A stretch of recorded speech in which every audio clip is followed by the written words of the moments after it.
Yang kedua, ada orang memiliki kedua ibu bapanya atau salah seorang dari keduanya masih hidup dan sudah berusia lanjut. Sebenarnya Allah memberi peluang kepadanya untuk menuju syurga Allah dengan mudah sekali jika ia berbakti kepada ibu dan bapanya. Namun dia neglect, dia mengabaikan, dia tidak berbakti kepada kedua ibu bapanya, yang akhirnya dia dihumbankan ke dalam neraka. Na'udzubillah. Dalam satu lagi hadis, saya ingin relatekan dengan bagian kedua tadi,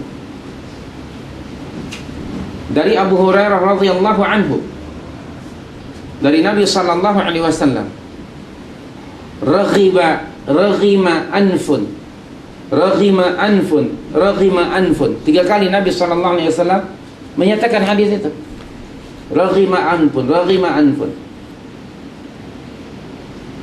Man adraka abawaihi indal kibar, ahaduhuma aw kilaihima falam yadkhulil jannah. Hadis riwayat Imam Muslim, terdapat dalam kitab Riyadhus Shalihin, volume yang pertama, bab berbakti kepada ibu dan ayah. Celakalah, sungguh hinalah orang yang kedua ibu bapanya masih hidup dan berusia lanjut, dan dia menemuinya, kedua-duanya atau salah satu daripada kedua ibu bapanya, namun dia tidak dapat masuk syurga. Kenapa? Kerana orang itu tidak menjaga, memelihara kedua ibu bapanya atau salah satu daripada kedua ibu bapanya. Berbakti kepada ibu dan bapa adalah perintah Allah, semua kita tahu. Dalam surah 17 ayat 23 antara lain. Dan ayat itu dirujuk oleh Imam An-Nawawi dalam kitab Riyadhus Shalihin yang saya sebut tadi. Qalahu ta'ala wa qada rabbuka alla ta'budu illa iyyah wa bil walidaini ihsana. Banyak hadis-hadis yang lain.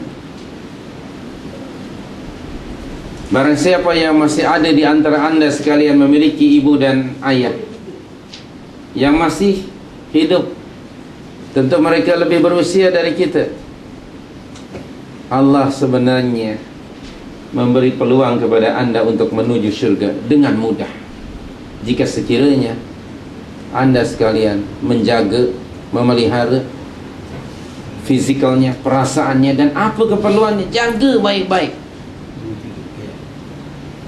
Niscaya mudah bagi anda sekalian menuju syurga. Saya sudah tidak punya ayah dan ibu, semoga Allah merahmati keduanya. Mereka sudah meninggal dunia. Ibu saya meninggal ketika saya di pondok tahun 78. Ayah saya meninggal beberapa tahun yang lalu. Yang saya tidak sempat berbakti fizikal karena selalu di luar. Sangat duka cita. Tapi kesempatanlah ada 2-3 hari ketika ayah saya di hospital ketika itu.